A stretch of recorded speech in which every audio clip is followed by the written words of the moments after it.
ሰላም ውድ የውጭ ባር ፕላስ የዩቲዩብ ቻናሌ ቤተሰቦች፣ ይህ ውጭ ባር ትሪቡን በየሳምንቱ ወደ እናንተ በአዳዲስ ስፖርታዊ ዜናዎች የሚቀርብ ሲሆን አዘጋጁም እኔው ውጭ ብሬ እንዲሁም ከቴክኒሻኔ ከራሴው ውጭ ብሬ ጋር በመሆን ወደ እናንተ የምናደርስ ይሆናል። አዳዲስ ቪዲዮዎች ወዲያውና በፍጥነት እንዲደርሷችሁ የደውል ምልክቱን በመጫን ሰብስክራይብ አድርጉ፣ ቤተሰብ ሁኑ እንላለን። አብራችሁን ቆዩ። ኩልሱሬ እንኳን ደህና መጣ፣ እንኳን ደህና ቆየን። ዘላለም እውነት ለመናገር እኔ የአርሰናል ደጋፊ ስለሆንኩ ሳይሆን የአሁናዊ የአርሰናል አቋም በጣም እያናደደኝ ነው። በጣም እያናደደኝ ነው። ዘላለም ደጋፊ ስለሆንኩ አይደለም ዘላለም፣ በቃ ግን አርቴታ በጣም ከልክ በላይ እያናደደኝ ደጋፊ ስለሆንኩ። አንተ እንኳን እሺ ዘላለም አንተ አላናደደም? እስቲ አርቴታን እስቲ ሁኔታ ስታይ ለዘብ በሚልባቸው ጨዋታዎች አግባብ ናቸው ብለህ ታስባለህ? አላቃጠለኝም። ለምን ያቃጥለኛል? እኔ ደጋፊ አይደለም። ሰው ዘላለም እንደዚህ አትበል። አንተ ማለት እኮ እኔ ነኝ። እናውቃለን አይደል ዘላለም? ሌላው ባያቅ እናውቃለን። ብቻ ግን አርቴታ ምንድን ነው ዓላማው? ዘላለም ምንድን ነው ዓላማው? ዘላለም በእናትህ ነገር አርቴታ ነኝ እንደ እኔ ስለ አርቴታ በዚህ ልክ ዓላማውን ማወቀው እንዴት ነው ማወቀው? እኔ ግራ ስለገባኝ ነው ዘላለም። በጣም ግራ የሚያጋባ አይነት ስሜቶች ውስጥ ነኝ የምገኘው በአሁኑ ሰዓት። አርሰናል በእጁ የገባን ወርቅ ነው አሳልፎ እየሰጠ ያለ። ዩናይትድ ታሪካዊ ጠላቱ ስፔሻሊ በኢትዮጵያና በአህጉረ አፍሪካ ታሪካዊ ጠላቱ ዩናይትድ ሲቲን ረፍርፎለት ዘላለም ይህን አጋጣሚ ተጠቅሞ እንኳን እሱ ቦርንማውዝን ማሸነፍ አልቻለም።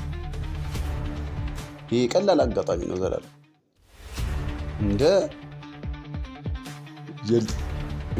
ይቅርታ ዘላለም፣ በጣም ይቅርታ ዘላለም። ይቅርታውን ተውነባከት። እንደ ሊጉ መሪነቱ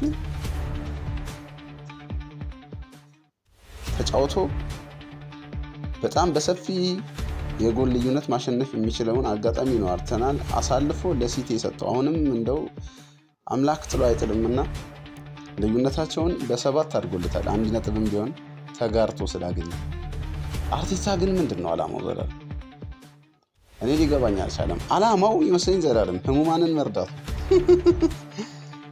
የለጤ ነገር አውርተህ ትስቃለህ። ህሙማንን መርዳት ዘላለም። ኧረ አትድገም። በመጀመሪያ ማለት ተመቸ አልተመቸ ዘላለም እኔ ዛሬ ብሶቴን በሳቅም በእንባም ታጅቤ ገልጻለሁ። ብቻ አያገባኝም። ሰላም አርቴታ ግን ምንድን ነው የጀመረው? ሲያምሽ ያመኛል። ከዚህ በፊት ዩናይትድ እና አርሰናል ነበር ይህንን ድራማ ሲሰሩ የምናውቃቸው። ዛሬ ላይ ግን ዘላለም ሚኬል አርቴታ ሲቲ መጣሉን ተከትሎ የሚጥል ተገማች ቡድን ሆኗል። ጠንክሮ መግባት አቅቶታል። ስኳዱ ፉል ነው። ምክንያት ሰበብ ብለህ የምታነሳው ነገር የለም። አርቴታ እና አርቴታ ብቻ ናቸው ምክንያቶቹ ለዚህ ክለብ ድል ማግኘትም ድል ማድረግም ነጥብ መጣልም አርቴታና አርቴታ ናቸው ተጠያቂዎች። አርቴታ ግን የሚቀበል ይመስላል ወይ? ወቀሰው ያስታውቃል እኮ ዘላለም። ወቀሰው የሚቀበል አሰልጣኝ ነገ ላይ ስህተት አይሰራም።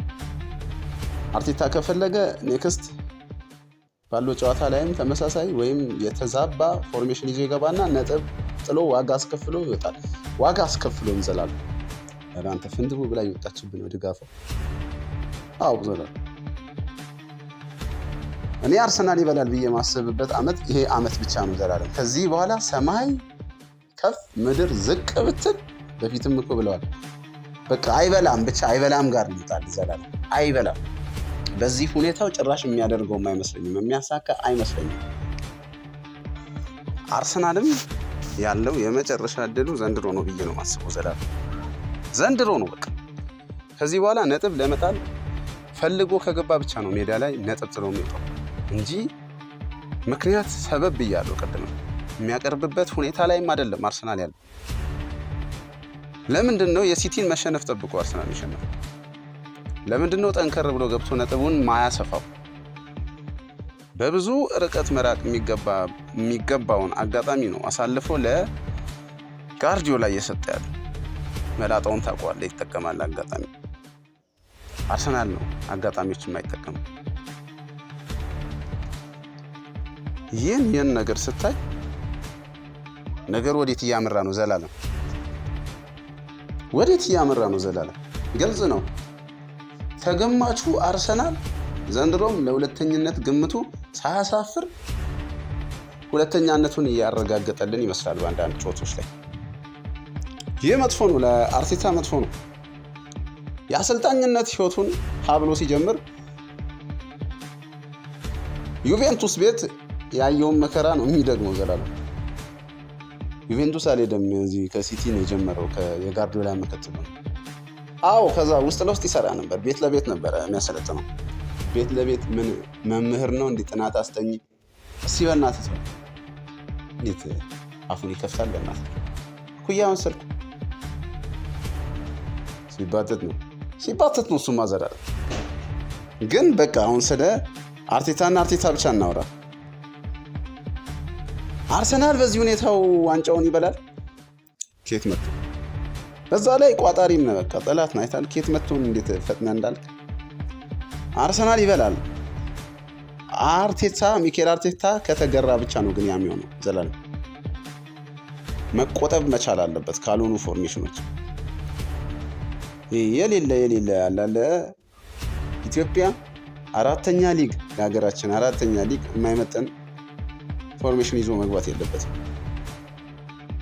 እና እንዳልኩ ነው አርሰናልም አርቴታም ተገማች እየሆኑ ነው። የነጥብ መጣሉ በኋላ ላይ ግንቦት ላይ የዋንጫውን ጆሮ ከሚይዙት ቲሞች መሃል አርሰናል እንዳይጠፋ ነው የሚሰቀው። አርቴታን የሻይ ሰዓት አይሰጡትም ዘላለም። የሻይ ሰዓት ትረስት ዘ ፕሮሰስ ህይወት ትረስት ኮንዶም ቢል አይሰሙትም። በቃ ይባረራታል፣ ዘንድሮ ይባረራታል። ምንም ምክንያት የለውም።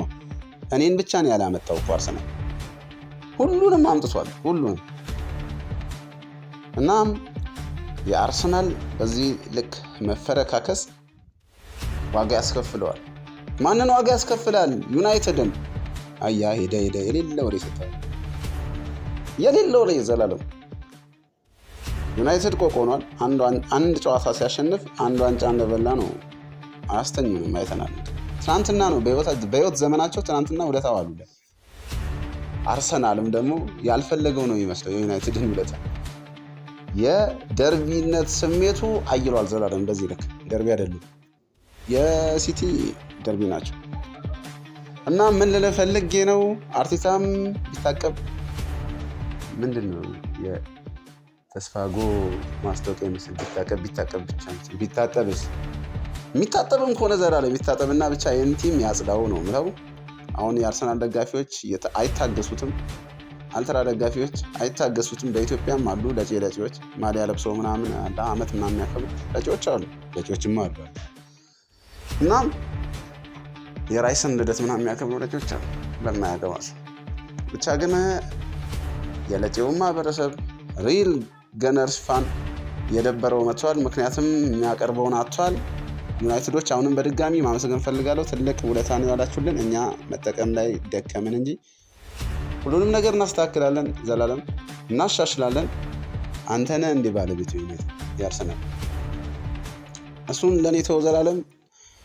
በእኔ በኩል ምለው ይሄንን ነው። ሲያምሽ ያመኛል፣ ተቀይሯል። በፊት ከዩናይትድ ነበር፣ አሁን ከሲቲ ጋር ሚኬል። ይህን ነው ምለው ዘላለም በእኔ በኩል። ይህን ብቻ ነው ፈትፍቼ ላጎርስ ይችላል። ረበዋል እንደ ምንድነው ሁሌ ፈትፍተን ታጎርስ? ጨርሻለሁ ዘላለም ጨርሻለሁ። አመሰግናለሁ። እሺ ኩልሱሬ። እንግዲህ ውድ ተመልካቾቻችን ውጭባርስ ፕላስ ላይ ነበር ይህንን ፕሮግራም ስትከታተሉት የነበረው። የፕሮግራማችን ስፖንሰሮቻችንን ከዚህ በፊት ስለዘረዘርን አሁን ላይ እኛ መዘርዘር አንችልም። እናንተ ብቻ ከእናንተ የሚጠበቀውን 1 2 3 ነገር አድርጉ። ሶስቱም የደውል ምልክቷን በመጫን ሰብስክራይብ ማድረግ ነው። አብራችሁን ቆዩ።